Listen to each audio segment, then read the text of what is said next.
light in my like best Russian. I'm like, this is a nice car. And we both look at this red light and we both like nod at each other. And he just like, guy just guns it. Like we drove past the Kremlin, which is like the White House or the Parliament Hill at like 180 kilometers an hour. Like, I'm like, oh my God. And like, we're trying to get him to slow down. And he was just laughing.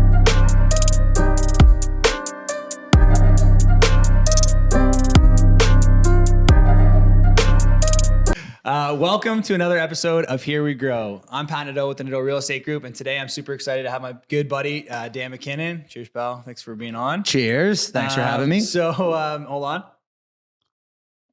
So Here We Grow this podcast has been about anybody who's, has that growth mindset. So whether it's entrepreneurs, businessmen, whatever, mostly obviously realtors, but you fit the bill perfectly. So from starting your own brewery, which is what we're here to talk about today, to it's that growth mindset, right? So from your guys' merch to your events that you guys put on, you're doing weddings now. And then you even go further and obviously you and I talk about this a lot, but like investing in real estate or other different mediums, like you're about the cash flow as well. So why don't we start by just explaining who the Mackinnon brothers are? So if nobody had ever heard of you guys, what's your kind of 2-second, this is who we are, this is what we do? Mackinnon Brothers Brewing, regional brewery just outside of Kingston, Ontario, where we use ingredients from our farm and other local farms to make unique and delicious beers is like, that's the quick intro. Mm-hmm. I mean, there's more to it than that, but that's what makes the brewery what it is. That's the 2-second intro. That's a 2-second intro. I like that. Very official. I've said it so many times. You make a damn good beer. Thanks, buddy. Yeah. So you guys have had this farm for a very, very long time. You obviously grew up on a farm. That's got to have instilled some sort of work ethic. Were you working on the farm, or what did the farm look like before it was obviously what it is today? So my grandfather and dad, the farm's been in our family since 1784, but that's not like a static thing. It's my grandfather and dad, especially they grew it and made the farm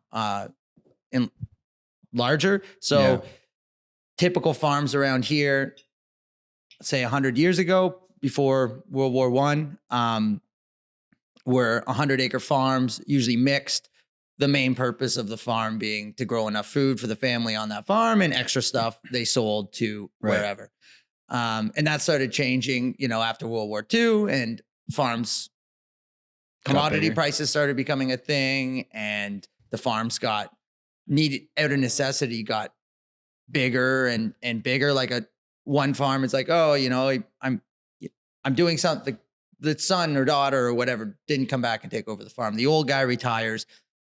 The neighboring farm buys that farm. Right. Then you have a 200-acre farm. Right. And that happened.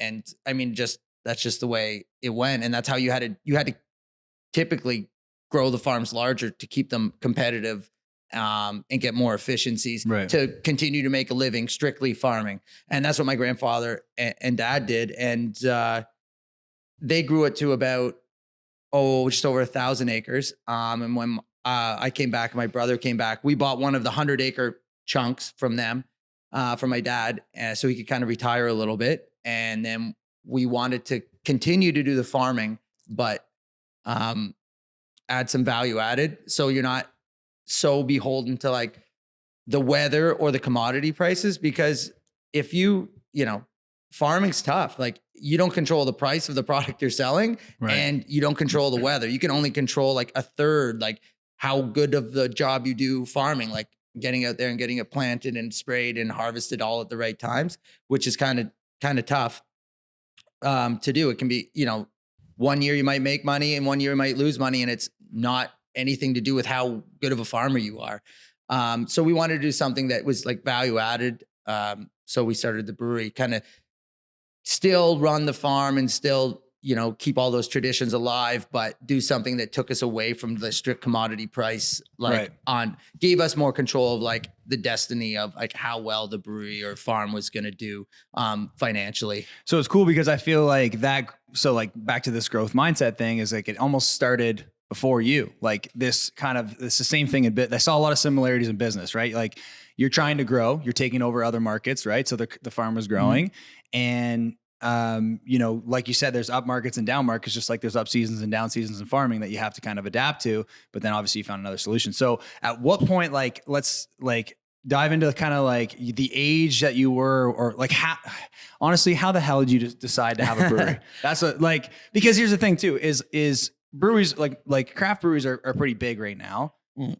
But when you had the idea to do this, I don't think they were nowhere near as big as they are today. Right. So you must have been early on that train as well. And like, I mean, yeah, I went to Guelph to do my undergrad, and in like the first year there, like the first probably couple of months, a buddy of mine, we were just sitting around having a beer, and he was talking about his uncle who lives out east and was big into home brewing at the time and would make his own beer. And his uncle had mentioned to my buddy that there was a place where you could actually do your master's in brewing and distilling in Scotland. And you're I was 18. I was in my first year. I was like, whoa, yeah, that sounds sweet. And like I did my undergrad in agriculture or whatever, but it always in the back of my mind. And then after I graduated, I was like, or right before I graduated, I was like, I did, you know, Google was just becoming a thing, or maybe I used Ask Jeeves. I don't know. I can't remember. And I found that the university that did that, and I put in an application, and I got accepted to do my master's in brewing and distilling, which was pretty sweet in Scotland. So I went over there, and it's crazy because there were 22 people in the program, and 8 of the people were from Canada, and 7 of us were from within. There's a freaking dog on my microphone. I love this. Is how you can tell. This is how you can tell it's a real farm. We have a dog walking around. Is this your dog? No, that's my cousin's. Oh, there you go. Doug. There's always dogs here, just like roaming around. Yeah, it's roaming around. So, okay, so we're in Scotland. So 7 of us are from, 4 of the guys went to Guelph. All of us went to Guelph. One of the guys was from Sydenham. I didn't even know him. Really? Never met them. We all show up there and like, we're like talking about like something back from Guelph, and my buddy's like, oh yeah, I know it. No, I know this person that's like the craziest motherfucker you ever met. I'm like, no. I know the craziest. And I say the guy's name. He's like, that's the same person. No I'm like, way. wait, where are you from? He's like, I'm from Sydenham. Man, I'm from Bath. I was like, what? How did we never meet before? Yeah. Anyway, so we're all from like a pretty similar, like 4 of us from Guelph, 1 guy from Waterloo, couple guys from Toronto, and then the other guy was from out west somewhere. But it's crazy. So we all show up there, and we are like obviously all best buddies, getting drunk all the time and having a blast and learning. Right, lots of learning. Yeah. So okay. So was it just Scotland, or you went to a couple different places for schooling, right? Yeah. Well, in my undergrad, I like to call it an exchange, but no one came here, so I went to Russia and did so it was 6 months. I think there, which was a really good time too. And I was already kind of interested in the brewing industry at that point. So I did like a side project to get a credit on like the Russian brewing industry, which was pretty interesting. And then I was back to Guelph and then Scotland. And that was the gist of it. That's that.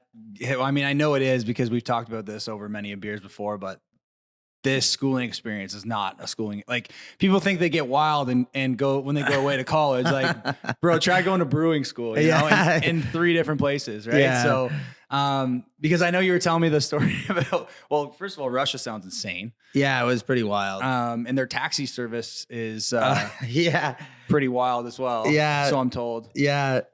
So to catch a taxi at the time, I haven't been back there in a long time, but I don't know if it's still the same. You would put anyone was a taxi. So you'd put your hand down like this. It's just kind of like your thumb for a ride, but you put their hand down. Somebody pulls up and they're like, usually it was like an old Soviet car. Cause those people who had that car, you got enough money to have a car, but you know, we pick somebody up, give them a lift, you know, you're going in the same direction. You know, I kick the guy $5 or something and we're all, you know, better off. But like any car would do that, but it was almost always old junkers. Right. And there wasn't, because there's not a big middle class. Like you have an old junker or you got really rich people and they drive like BMWs and they don't give a fuck about picking you up. Right.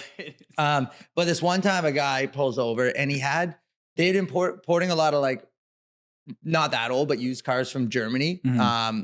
And this guy had like this really sick, it was like actually, this one was probably from Japan. It was like a Subaru or something, all like done up like for rally car racing or something. But he was like a younger guy, so he obviously could use the money. And like there was 4 of us he picked up, so 5 of us in this car. And I was sitting in the front seat, and I was like, usually you get picked up in these junkers, right? And I'm like, oh man, this is we're at the red light in my like best Russian. I'm like, this is a nice car. And he looks at me and he's like, and we both look at this red light and we both like nod at each other. And he just like, guy just guns it, like driving like so fast. Like we drove past the Kremlin, which is like the White House or the Parliament Hill, at like 180 kilometers an hour, like on the main. It was like he was going up on the curb, like driving on like the trolley tracks. Like, so he'd slow down for the red lights to like 90 and do this and then like blow through them. I'm like, oh my God. And like, we're trying to get him to slow down. And he was just laughing, like made it downtown in like record time. It was just insane. And the night got crazier from there. But we'll save that for another podcast. Right. But so, and then Scotland must have been pretty wild too. Those guys can drink. They can drink. We got to Scotland and all I had was my backpack and a bicycle, and I didn't have anywhere to live. I just had a bunch of places like I printed out maps of where to go and had like emailed these guys with tentative times set up to look at these places, but I like apartments or houses, but I didn't have anything set up. And obviously I got wasted the night before we got on the plane. And then I get on the plane and it's the red eye. So it's like leaves Toronto in the evening and gets to Scotland in the early morning. And who's on the plane but another old buddy of mine who's going to do his PhD up in Aberdeen. And one of the guys who's in brewing school with me who I hadn't met, and he's sitting beside me and we get chatting and drinking and we all get drinking and having a good time on the plane. So we get off the plane, like still kind of drunk, pretty hungover. And I have to put my bicycle together with like at the airport with like my backpack on. And like I ride to the first place that is on my list. It's the closest place to the university, the closest place to the university. It was also the cheapest. And I show up at this place. It was daylight. It was nice looking, fine, whatever. And I'm like, yeah, man, I'll take it. And I just slept on a bare mattress for so long. And I woke up, I was so cold. I didn't have any blankets or anything yet. And it turned out to be like, I mean, not that Scotland's that rough of a neighborhood or like that rough of a country, but if anyone's seen Train Spotting, like the area that those guys that was the area that I moved to and I didn't even know. So it's like a pretty sketchy neighborhood on the edge of town. And you're locked in for a year. And I was locked in for a year. Yeah. Too hungover to figure it out. And but yeah. So there was always like run-ins with some folks from that neighborhood. Right. Yeah. Like the very last, so the program was 6 months of 6 months of class and then 6 months research project. It was a 1-year master's, which was the other reason it was really appealing because you get it kind of done and dusted really quick. So after the 6 month of class is over, my buddy and I, we go out, get some drinks and we walk in on this little corner store and I'm like, what's this beer? Carlsberg Special. Like I never seen that before. Wasn't really paying attention. I'll try one of those. And they stopped serving booze at like 10 o'clock there. So it's like, I didn't realize it was like 9:58. And I get this one beer because we're walking down to the bar and we're going to drink it on the way. And I kind of get out of buy it and we turn around and leave the store. And somebody else was in the line behind us. And the guy's like, no, that's it. That was the last, it's 10 o'clock. No. Can't sell you beer to the next guy. And the guy comes up to me and he's like, hey man, you want to sell me that beer? And I was like, no way, man. I just finished university. I want this beer so bad. I want it so bad right now. So good. And he's like, just, can I give you $2 for a sip of it? And I'm like, no. And he was all gross looking and fucked up. And I'm like, no way, man. Like I actually would consider it if it was just like some guy really just needed a beer, but I really wanted that beer. Right. And I'm like, no. And then he was like kind of coming at me. We leave the store and he's like getting all pissed off. And I'm kind of like keeping my, looking at him, drinking my beer, like walking down the street. And he starts yelling, just grab it out of his hands. And I'm like, who's he talking to? And I turn around and there's like his kind of like his downtrodden girlfriend. She grabs a hold of the beer and I'm like wrestling with this lady in the middle of the street for my own beer. And I'm like so pissed off that they try to steal my beer right out of my hand. Like I overpowered her and took it back and like splashed some of it on her. And I was like, what are you doing? And whatever, we like walking down the street and they're like yelling at us. And I don't know why they're like, fuck you. And I'm like, fuck you guys. You're trying to steal my beer. What's wrong with you? And then for some reason I was like, fuck you. And I did this, which apparently is really bad over there. And the guy's like loses it and they both come running at us. And I'm with my buddy. I'm like, man, you're going to have to fight this lady because this guy, she's going to jump on my back or stab me with a needle or something.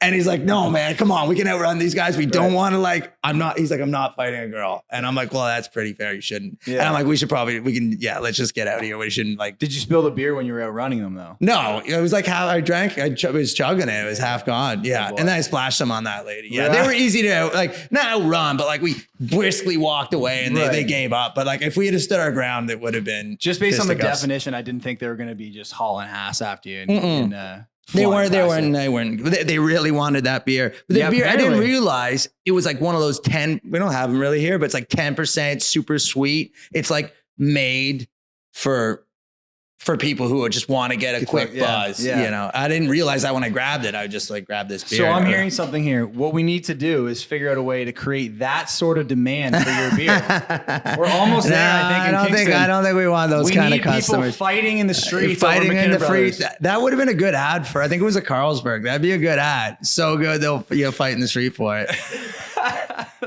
Over one. Yeah, that's right. Yeah. Okay, so when you were going to the school, like did you know for 100? I mean, obviously you heard the program was cool. It's hard to pass something like that up, but like when you committed to going there, were you like 100%? This is what we're doing when I get home? No, I mean, I thought I was enjoying traveling at that time, and I thought, you know what? There's breweries all over the world. I can kind of go wherever and work in a brewery in the Caribbean if I wanted to, or whatever, right? So. The Caribbean is any better than Bath. Different. Bath is up there. No, the weather in Bath this time of year is gorgeous.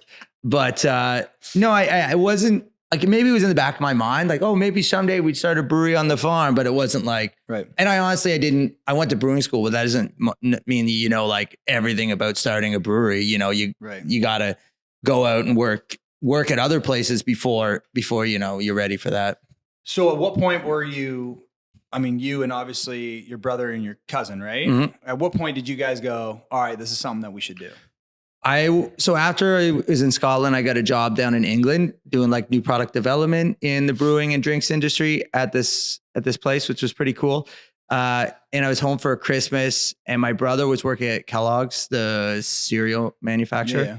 And such a definition for like the most known brand. Yeah. Well, I don't know. I'm not sure if you've heard of Kellogg's. Corn, you know, they make that thing cornflakes, that shit. I think I've heard of it. I've never had them, but so he was working there, and which was like a fine job, but he wanted to, you know, kind of do something else. And we're like, oh, maybe come home and start a brewery at the farm. So, and my dad was getting a bit older and needed kind of help on the farm or whatever. So it was like, I think that spring, or maybe it was a year after that, I came home and we're looking around this barn that we're in right now. And I was like, oh my God, like what a huge undertaking. And then we went in the little barn over there, was like way smaller, more manageable. And we're like, yeah, okay, I can fix this up. Right. And we started, like, me and my buddy started fixing it up a bit. And like, we poured like the concrete floor in it and like put a couple new windows in it. And I'm like, holy man, I'm into this thing for like $4,500. I guess I better go all in. Like, which just seems crazy. It's like, well, I put a concrete floor in it. I guess we're doing this thing. Right. No turning back now. Fast forward to the huge barn over here, this barn, that barn. Yeah. That's crazy, man. So, what, like those early years, there had to have been some pretty serious, like, did you have a lot of challenges, or what did those, like, you guys were just figuring it out? Yeah. And what was the first beer that you came out with?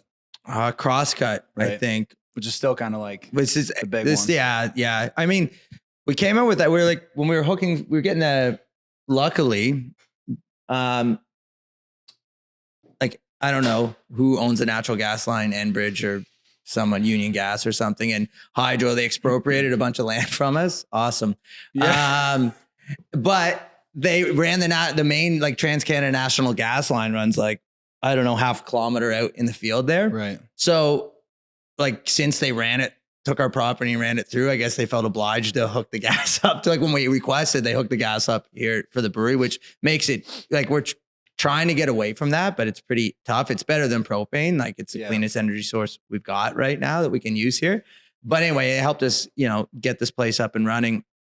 But I was talking to the guy who was running the natural gas line, and he's like, man, yeah, I really so what are you guys doing? I'm like, oh, we're starting a brewery. He's like, I'd like to buy craft beer, but I just don't like the way it tastes. Can you make something that tastes like, I don't know, Busch Light? I'm like, well, I could, or probably could try, but dude, if you had a nickel, for every time you heard that sentence. And I'm like, but I see what you're saying, that like, he's like, he didn't want anything crazy. He's like, wanted to support a local business, but like, he's got to enjoy the products coming out of that business. So I'm like, well, for the first beer, like, Canadian ale, like, it's a bit stronger. But you can drink 6 of them, no problem. Like, that was kind of like what he was getting at. And I really like that resonated with me. And other people had said the same thing. So how tough was it to first crack like the LCBO market? Like, who was doing that? What, like, that you guys had the product, you built the product, you started selling it here, I'm assuming? And then you had to go.